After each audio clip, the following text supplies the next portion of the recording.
어느 날 아침 눈을 떴습니다. 그런데 이상한 일이었습니다. 분명 어제와 같은 방, 같은 이불, 같은 창문 너머로 같은 하늘이 보이는데 세상이 전과 같지 않았습니다. 무엇이 달라진 것일까요? 벽 위의 시계는 여전히 같은 속도로 흘러가고 바깥에서는 새가 울고 어디선가 자동차 소리가 들려왔습니다. 그런데 그 모든 것이 마치 물속에서 들리는 것처럼 먼 곳의 일처럼 느껴졌습니다. 그제야 알았습니다. 달라진 것은 세상이 아니었습니다. 달라진 것은 나였습니다. 아니, 더 정확히 말하면 이 세상 안에 더 이상 존재하지 않는 누군가의 부재가 내 안의 모든 것을 조용히 무너뜨린 것이었습니다. 부모님이 떠나셨습니다. 이 한 문장이 얼마나 무거운지 이 말을 입 밖으로 꺼내본 사람만이 압니다. 그것은 단순한 슬픔이 아니었습니다. 슬픔이라는 말로는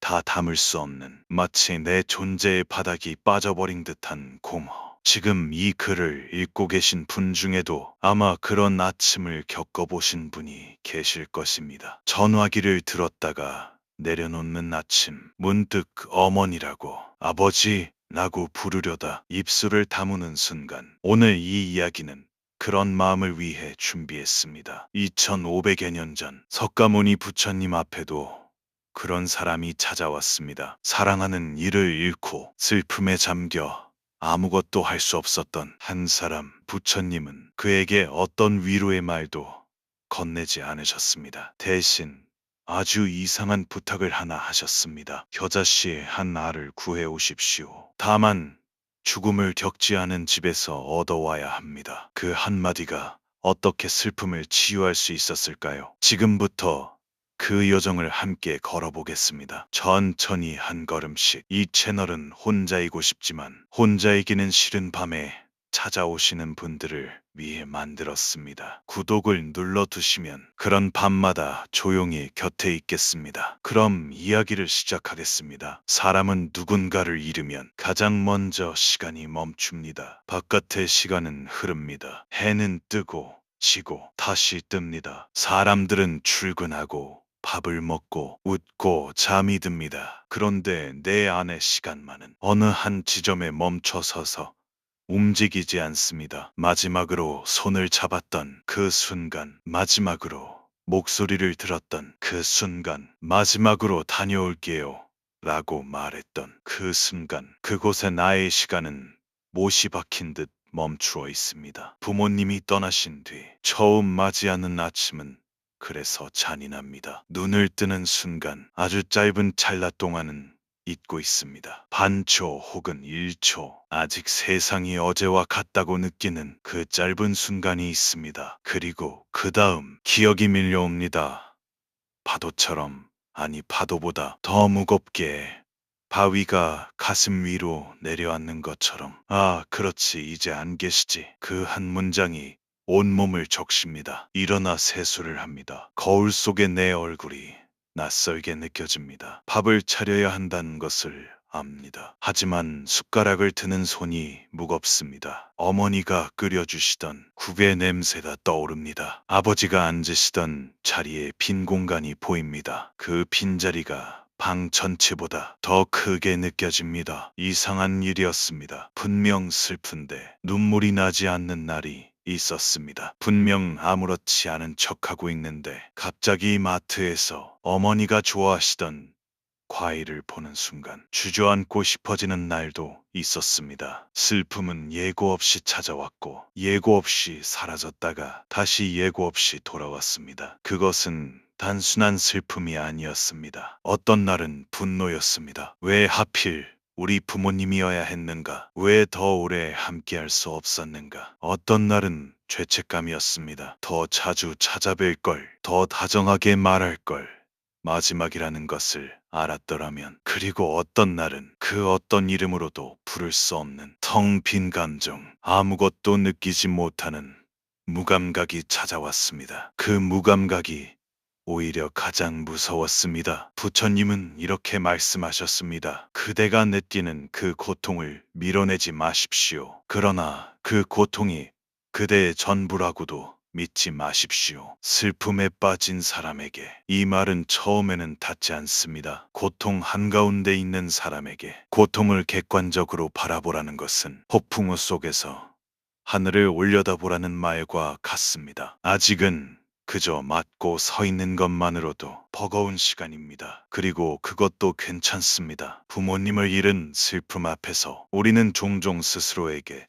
채찍질을 합니다. 이제 그만 슬퍼해야지. 부모님도 이런 내 모습을 원하지 않으실 거야. 씩씩해져야 해. 하지만 그 말들이 마음에 닿기는커녕 오히려 슬픔 위에 한 겹의 짐을 더 얹습니다. 슬퍼하는 자신을 슬퍼하는 마음, 그것은 이중의 고통입니다. 부처님의 가르침 가운데 두 번째 화살, 이라는 비유가 있습니다. 첫 번째 화살은 피할 수 없습니다. 사랑하는 사람을 잃는 것, 그것은 살아있는 모든 존재가 겪는 피할 수 없는 고통입니다. 그러나 두 번째 화살은 우리가 스스로 자신에게 쏘는 것입니다. 왜 이렇게까지 아픈 거지? 나는 왜 이것을 이겨내지 못하는 거지? 이 물음들이 바로 두 번째 화살입니다. 지금 이 순간 폭풍 속에 서 계신 분이 있다면 이 말씀을 전하고 싶습니다. 지금은 그저 서 계시는 것만으로 충분합니다. 슬픔을 이겨내려 하지 않아도 됩니다. 슬픔에 지금은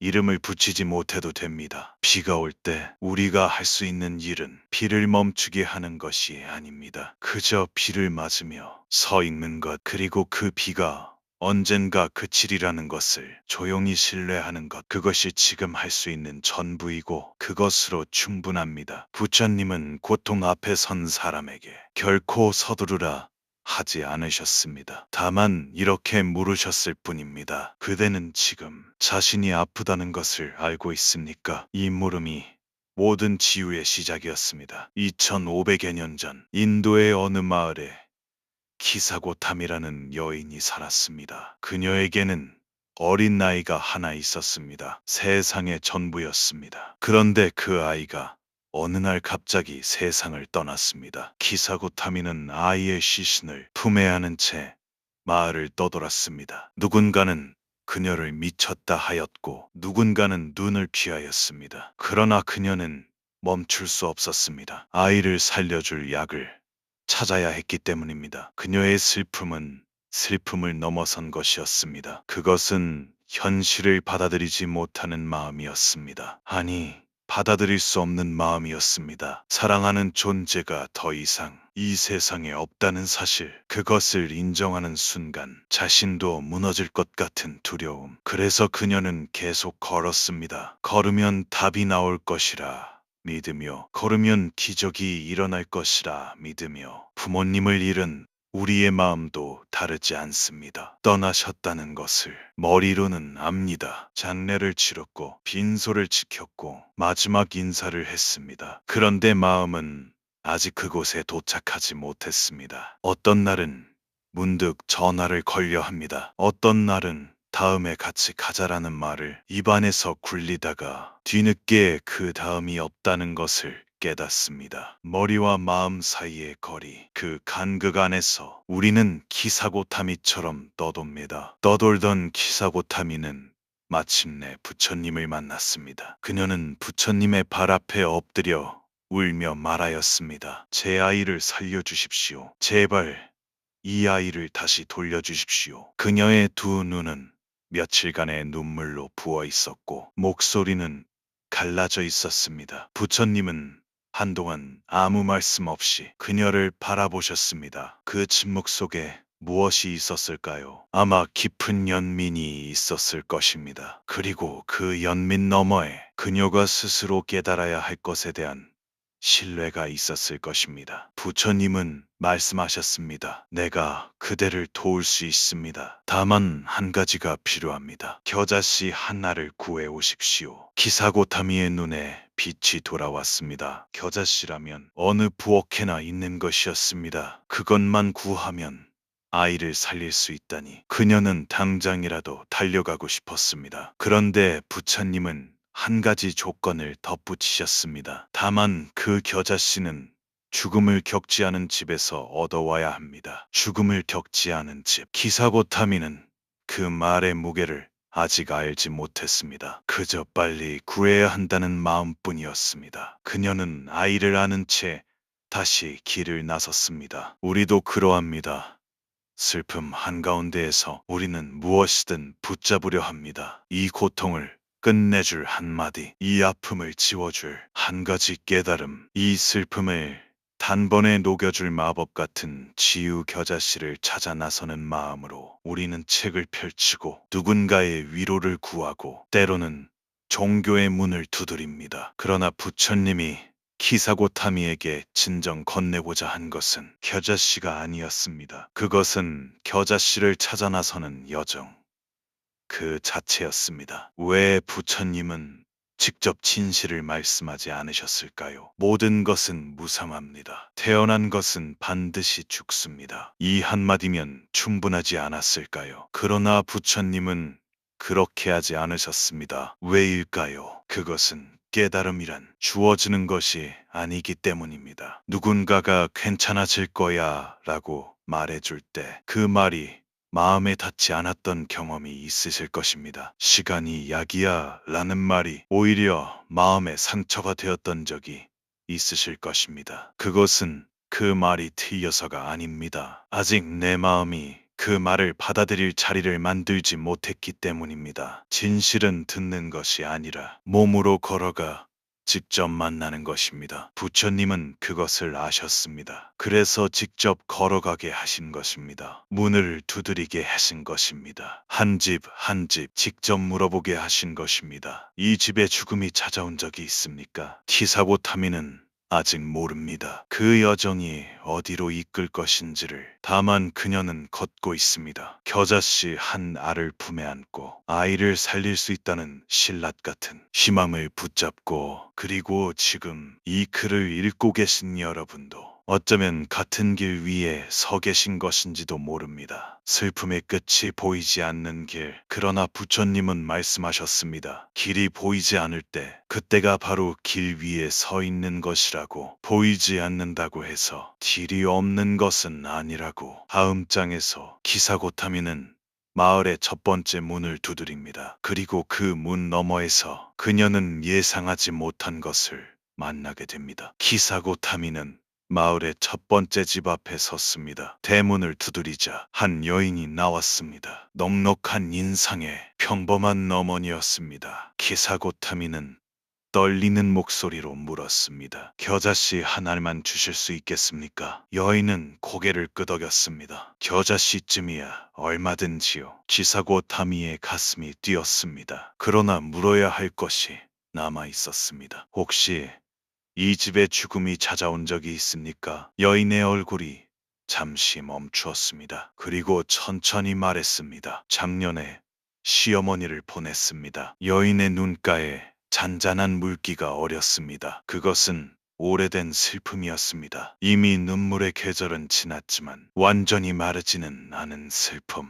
키사고타미는 아무 말도 할 수 없었습니다. 겨자씨를 받을 수 없었습니다. 죽음을 겪지 않은 집이어야 했으니까요. 그녀는 인사를 하고 돌아섰습니다. 발걸음이 조금 무거워졌지만 아직 희망은 남아 있었습니다. 마을에는 집이 많았습니다. 분명 어딘가에는 죽음이 찾아오지 않은 집이 있을 것입니다. 두 번째 집의 문을 두드렸습니다. 문을 연 것은 한 노인이었습니다. 구부정한 허리, 주름진 손. 겨자씨를 부탁하자 노인은 흔쾌히 고개를 끄덕였습니다. 그리고 같은 질문을 던졌을 때 노인은 먼 곳을 바라보며 말했습니다. 3년 전에 아내를 먼저 보냈지요. 50년을 함께 살았는데. 노인의 목소리는 담담했습니다. 그러나 그 담담함 안에 얼마나 깊은 강이 흐르고 있는지 키사고타미는 느낄 수 있었습니다. 50년이라는 시간, 그 시간 동안 켜켜이 쌓인 일상의 무게, 그것을 한순간에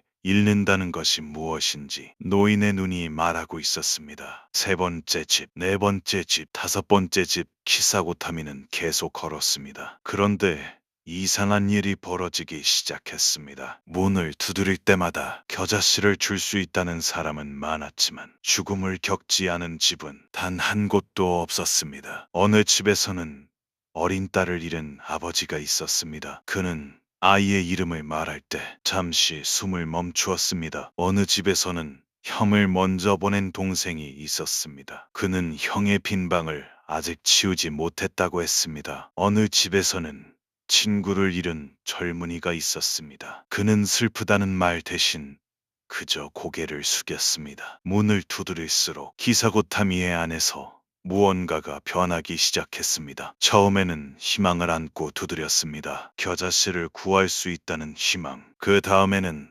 조급함이 왔습니다. 왜 죽음이 없는 집이 없는 것인가? 그리고 그 다음에는 서서히, 아주 서서히 다른 감정이 찾아왔습니다. 그것은 이름 붙이기 어려운 감정이었습니다. 놀라움도 아니고 슬픔도 아니고 그렇다고 위로도 아닌, 그것은 마치 안개가 걷히듯 어떤 사실이 서서히 윤곽을 드러내는 것과 같았습니다. 나만 아픈 것이 아니었습니다. 이 마을의 모든 집에, 모든 지붕 아래에 저마다의 슬픔이 살고 있었습니다. 밖에서 보면 평온해 보이는 집도 문을 열면 그 안에 잃어버린 이름 하나쯤은 반드시 있었습니다. 죽음은 특별한 불행이 아니었습니다. 죽음은 삶 안에 이미 들어와 있는 누구도 피할 수 없는 그림자였습니다. 부모님을 잃었을 때 우리는 종종 이런 생각에 빠집니다. 왜 나에게 이런 일이, 왜 하필 지금, 왜 하필 우리 가족에게? 그 물음 안에는 깊은 외로움이 있습니다. 이 고통은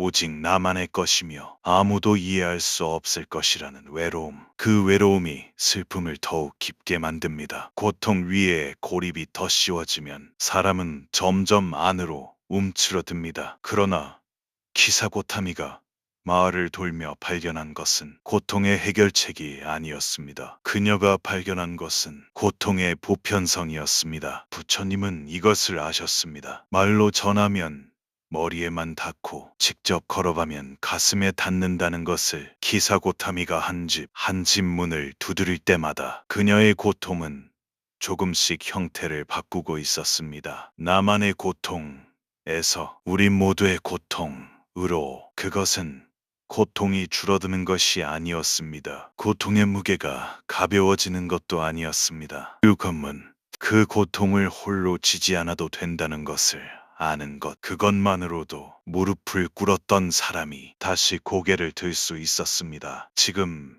이 이야기를 듣고 계신 분께 여쭙고 싶습니다. 혹시 지금 그 슬픔을 홀로 짊어지고 계시지는 않습니까? 아무도 이 마음을 모를 것이라고, 이 아픔은 나만의 것이라고 생각하고 계시지는 않습니까? 그렇다면 잠시 주위를 둘러보십시오. 당신 곁에도 저마다의 이별을 안고 묵묵히 걸어가는 사람들이 있습니다. 우리는 모두 각자의 겨자씨를 찾아 걷고 있는 사람들입니다. 그리고 그 사실을 아는 것, 그것이 치유의 두 번째 걸음입니다. 키사고타미는 더 이상 문을 두드리지 않았습니다. 마을을 한 바퀴 돌고 또 돌았습니다. 수십 개의 문을 두드렸지만 죽음이 찾아오지 않은 집은 단 한 곳도 없었습니다. 그녀는 마을 끝자락에 커다란 나무 아래에 주저앉았습니다. 품에 안긴 아이는 차갑게 식어 있었고 그녀의 두 손도 차가웠습니다. 바람이 나뭇잎을 흔들었습니다. 그 소리만이 유일한 위로처럼 느껴졌습니다. 그녀는 처음으로 자기 자신에게 물었습니다. 나는 왜 이토록 아픈 것인가? 이 물음은 단순한 질문이 아니었습니다. 이것은 고통의 표면을 뚫고 그 아래에 있는 뿌리를 향해 내려가는 첫 번째 발걸음이었습니다. 부처님이 그녀에게 겨자씨를 찾아오라 하신 진짜 이유가 바로 이 물음에 도달하게 하기 위함이었는지도 모릅니다. 부모님을 잃은 우리도 어느 순간 같은 물음 앞에 서게 됩니다. 처음에는 묻지 않습니다. 처음에는 그저 아플 뿐입니다. 숨을 쉬는 것조차 무겁고 하루를 버티는 것만으로도 전부인 시간이 지나갑니다. 그러나 어느 날, 어쩌면 석 달이 지나서, 어쩌면 1년이 지나서 문득 이 물음이 찾아옵니다. 나는 왜 이렇게까지 아픈 것일까? 부모님이 떠나신 것이 아픈 것인가? 아니면 그 안에 다른 무엇이 있는 것인가? 부처님은 이 물음에 대해 아주 고유한 답을 내리셨습니다. 고통은 상실에서 오는 것이 아닙니다. 고통은 영원하리라 믿었던 마음이 깨어지는 데서 옵니다. 우리는 부모님이 영원할 것이라고 믿었습니다. 물론 머리로는 알고 있었습니다. 사람은 누구나 늙고 병들고 떠나간다는 것을. 그러나 마음은 그것을 진정으로 받아들이지 않았습니다. 언제나 거기 계실 것이라고, 전화하면 받으실 것이라고, 명절에 가면 문을 열어주실 것이라고, 마음 깊은 곳에서 당연하게 믿고 있었습니다. 그 믿음은 사랑이었습니다. 동시에 집착이기도 했습니다. 부처님이 말씀하신 집착이란 차갑거나 나쁜 것이 아닙니다. 그것은 사랑의 다른 얼굴입니다. 사랑하는 사람을 영원히 곁에 두고 싶은 마음, 이 순간이 영원히 계속되기를 바라는 마음, 변하지 않기를 기도하는 마음, 그 모든 것이 사랑이고 그 모든 것이 집착입니다. 그리고 세상의 모든 것은 변하기에 집착은 반드시 고통으로 돌아옵니다. 부처님은 이것을 무상하셨습니다. 무상이란 잔인한 말이 아닙니다. 꽃이 피면 반드시 진다는 것, 만나면 반드시 헤어진다는 것, 태어나면 반드시 돌아간다는 것. 이것은 벌이 아닙니다. 이것은 이 세상의 가장 근본적인 이치입니다. 봄이 영원하지 않기에, 봄이 아름다운 것처럼 함께한 시간이 영원하지 않기에 그 시간이 소중한 것입니다. 그러나 이 말이 지금 슬픔 한가운데에 계신 분께 곧바로 위로가 되지 않는다는 것도 알고 있습니다. 무상을 머리로 이해하는 것과 가슴으로 받아들이는 것 사이에는 아주 넓은 강이 흐릅니다. 기사고타미도 나무 아래 앉아 아직 그 강을 건너지 못하고 있었습니다. 그녀는 무상을 알았지만 아직 품에 안긴 나이를 내려놓지 못하고 있었습니다. 아는 것과 놓는 것은 같은 일이 아닙니다. 그렇다면 한 발 더 깊이 들어가 보겠습니다. 부모님을 잃은 고통 아래에는 여러 겹의 마음이 포개져 있습니다. 가장 위에는 그리움이 있습니다. 목소리가 듣고 싶고, 손이 잡고 싶고, 한 번만 더 얼굴이 보고 싶은 마음. 그 아래에는 죄책감이 있습니다. 더 잘해드릴 걸, 더 자주 찾아뵐 걸, 마지막 순간에 왜 곁에 있지 못했을까 하는 자체. 그리고 그 아래에는 가장 깊은 곳에 우리가 잘 들여다보지 못하는 마음이 하나 있습니다. 그것은 두려움입니다. 부모님이라는 존재는 단지 사랑하는 사람만이 아니었습니다. 부모님은 우리에게 근원이었습니다. 내가 이 세상에 존재할 수 있는 이유, 내가 돌아갈 수 있는 자리, 아무리 세상이 흔들려도 변하지 않을 것이라 믿었던 유일한 땅, 그 땅이 사라졌을 때 우리가 느끼는 것은 슬픔만이 아닙니다. 그것은 존재의 뿌리가 흔들리는 두려움입니다. 이제 나는 어디로 돌아가는가? 이제 나를 무조건적으로 안아줄 사람은 누구인가? 이 세상에 나의 이름을 가장 먼저 불러준 사람이 사라진 자리에서 나는 누구인가? 부처님은 이 두려움을 꿰뚫어 보셨습니다. 그리고 말씀하셨습니다. 두려워하지 마십시오. 뿌리가 사라진 것이 아닙니다. 뿌리는 형태를 바꾸어 그대 안에 이미 심어져 있습니다. 이 말의 의미를 키사고타미는 아직 모릅니다. 그녀는 아직 나무 아래에 앉아 차가워진 나이를 안고 있습니다. 그러나 그녀의 안에서 아주 작은 변화가 일어나고 있었습니다. 고통의 뿌리를 들여다본 사람은 그 뿌리를 더 이상 두려워하지 않게 됩니다. 보이지 않는 것이 무서운 것이지 보이는 것은 마주할 수 있는 것이니까요. 들여다본다는 것, 그것이 부처님이 말씀하신 알아차림의 시작입니다. 키사고타미는 나무 아래에서 얼마나 오래 앉아 있었을까요? 애가 기울고 그림자가 길어지고 바람의 온도가 달라졌습니다. 그녀는 문득 자신의 두 손을 내려다 보았습니다. 아이를 안고 있는 두 손, 그 손은 오랫동안 풀리지 않았습니다. 마치 놓는 순간 모든 것이 끝나버릴 것처럼, 놓는 순간 아이가 정말로 사라져 버릴 것처럼. 그녀의 손은 사랑으로 움켜쥐고 있었지만 동시에 두려움으로 움켜쥐고 있었습니다. 우리도 그러합니다. 부모님이 떠나신 뒤 우리는 무엇이든 움켜쥡니다. 사진을 꺼내보고 또 봅니다. 음성 메시지를 지우지 못합니다. 옷장 속 옷에서 나는 희미한 냄새를 맡으며 아직 여기 계신 것처럼 느끼려 합니다. 부모님이 쓰시던 물건 하나를 버리는 것이 마치 부모님을 한 번 더 잃는 것처럼 느껴집니다. 그래서 우리는 움켜쥡니다. 기억을, 물건을, 습관을, 그리고 슬픔마저도. 그런데 이상한 일이 있습니다. 움켜쥘수록 고통은 줄어들지 않습니다. 오히려 더 단단하게 굳어갑니다. 사진을 볼 때마다 가슴이 아프고 음성을 들을 때마다 눈물이 나고 빈자리를 볼 때마다 무너집니다. 붙잡고 있으면 가까이 있는 것 같은데 붙잡고 있을수록 오히려 부재가 더 선명해집니다. 마치 주먹을 꽉 쥘수록 손 안에 모래가 빠져나가는 것처럼. 부처님은 이것을 아셨습니다. 움켜쥐는 손 안에는 아무것도 담을 수 없습니다. 손을 펼 때 비로소 그 안에 바람이 들고 빛이 들고 새로운 것이 놓입니다. 그러나 손을 편다는 것은 얼마나 두려운 일인지요. 많은 사람들이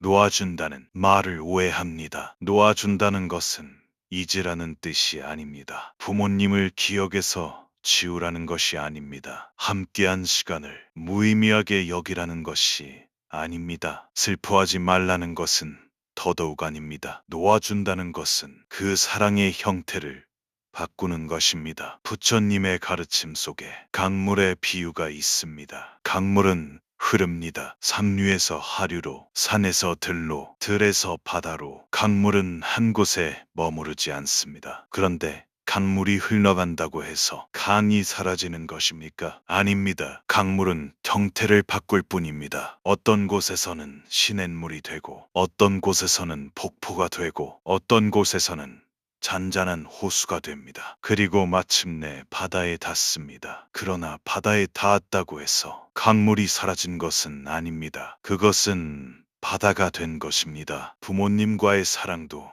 그러합니다. 지금 그 사랑은 한 곳에 멈추어 있습니다. 부모님이 살아계시던 시절의 형태 그대로 그곳에 고여 있습니다. 전화를 드리고 싶은 형태, 명절에 찾아뵙는 형태, 잔소리를 듣는 형태. 그 형태가 더 이상 가능하지 않기에 사랑이 고통이 되는 것입니다. 놓아준다는 것은 그 사랑을 흐르게 하는 것입니다. 전화를 드리는 형태에서 마음속으로 대화를 나누는 형태로, 함께 밥을 먹는 형태에서 부모님이 좋아하셨던 음식을 만들며 미소 짓는 형태로, 손을 잡는 형태에서 부모님이 가르쳐 주신 것을 내 삶으로 살아가는 형태로. 사랑은 사라지지 않습니다. 다만 강물처럼 형태를 바꾸어 계속 흐를 뿐입니다. 키사고타미는 나무 아래에서 아주 오랜 시간이 지난 뒤 천천히 손에 힘을 풀었습니다. 그것은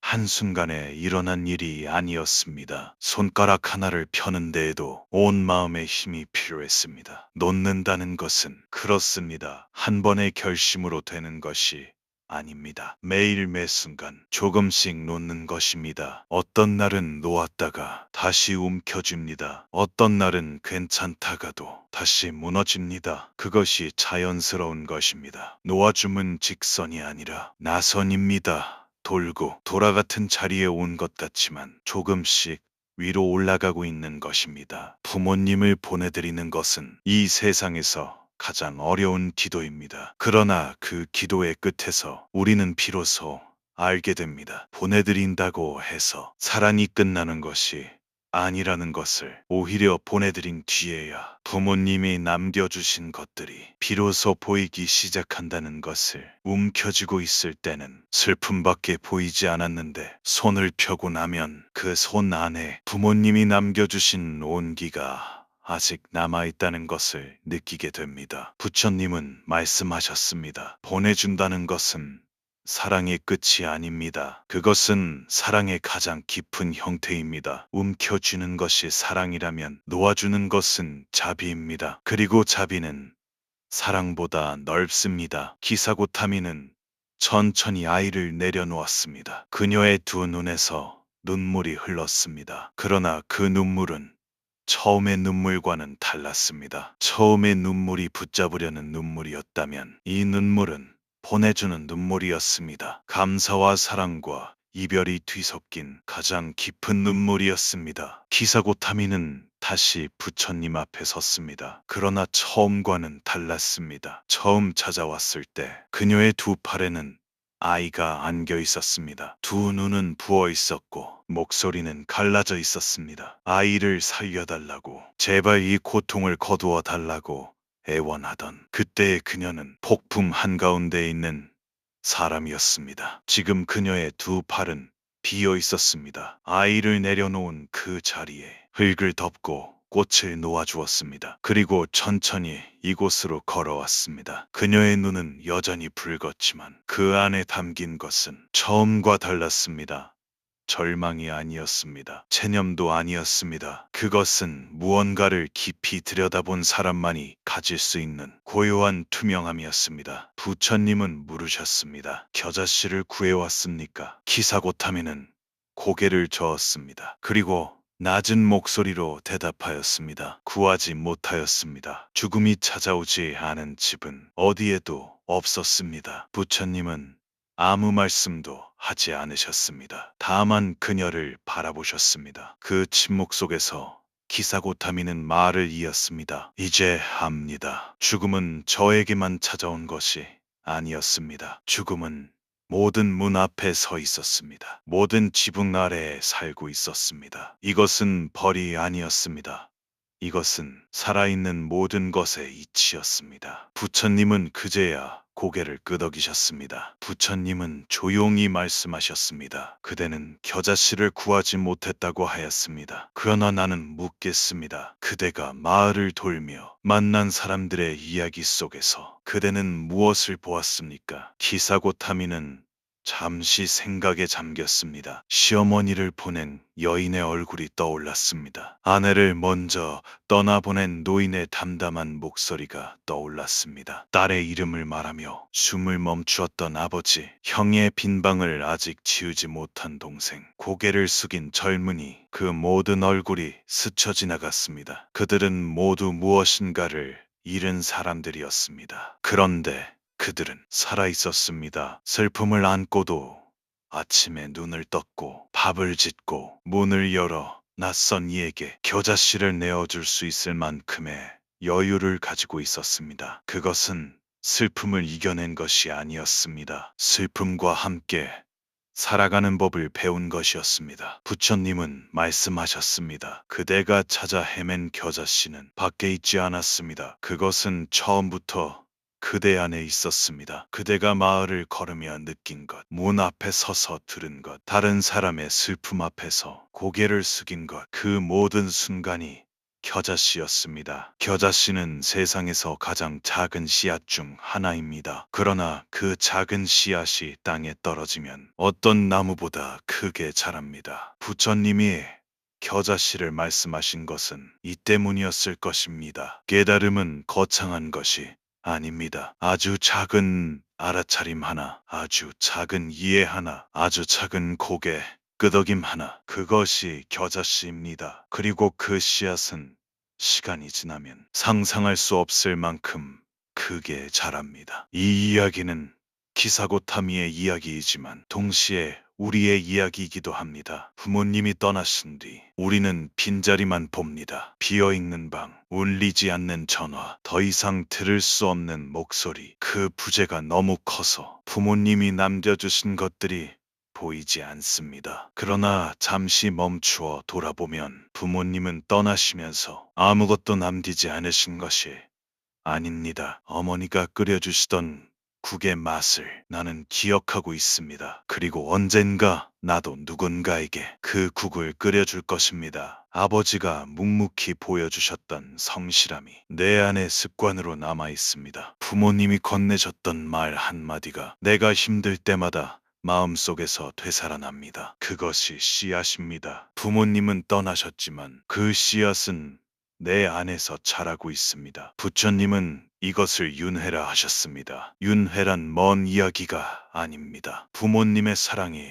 나에게로, 나의 사랑이 또 다른 누군가에게로 흘러가는 것, 부모님이 심어주신 씨앗이 내 안에서 꽃이 되고 그 꽃에서 다시 씨앗이 떨어져 또 다른 땅에 뿌려지는 것. 사랑하는 사람은 떠나지만 사랑은 떠나지 않습니다. 형태를 바꾸어 끊임없이 이어집니다. 그것이 윤회의 가장 따뜻한 의미입니다. 기사고타미는 부처님 앞에서 합장하였습니다. 그녀의 눈에는 눈물이 있었지만 입가에는 아주 옅은 미소가 있었습니다. 그것은 슬픔이 사라진 미소가 아니었습니다. 슬픔을 안고도 미소 지을 수 있다는 것을 알게 된 사람의 미소였습니다. 이 이야기의 끝에서 한 가지만 말씀드리고 싶습니다. 지금 이 영상을 보고 계신 분 중에 부모님을 떠나보내신 분이 계실 것입니다. 혹은 지금 그 과정을 지나고 계신 분이 계실 것입니다. 아직 아침마다 무너지는 분도, 이제 조금씩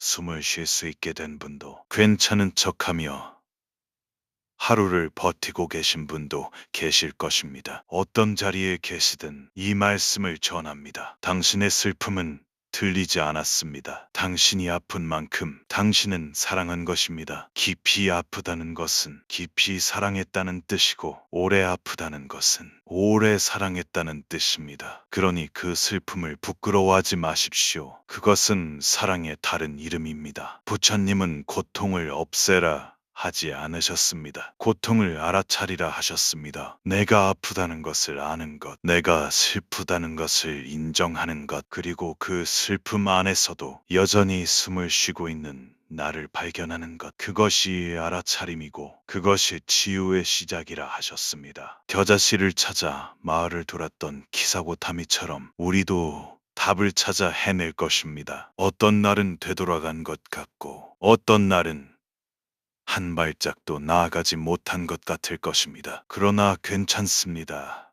길 위에 서 있는 것 자체가 이미 걷고 있는 것입니다. 부모님은 떠나셨지만 부모님이 심어주신 씨앗은 지금 이 순간에도 당신 안에서 자라고 있습니다. 당신이 누군가에게 건네는 따뜻한 말 한마디 속에, 당신이 힘든 하루 끝에도 포기하지 않는 그 단단함 속에, 당신이 이 영상을 끝까지 지켜봐 주신 그 마음 속에 부모님은 여전히 살아계십니다. 형태만 바뀌었을 뿐 사랑은 사라지지 않습니다. 마지막으로 부처님의 말씀을 빌려 인사를 드립니다. 슬픔이 그대를 찾아오거든 밀어내지 마십시오. 그러나 붙잡지도 마십시오. 강물이 흐르듯 흘려보내십시오. 그대 안에는 그대가 아직 알지 못하는 평화가 이미 깃들어 있습니다. 오늘 이 이야기가 당신의 마음의 작은 겨자씨 하나가 되었기를 바랍니다. 긴 이야기 끝까지 함께 해주셔서 진심으로 감사합니다.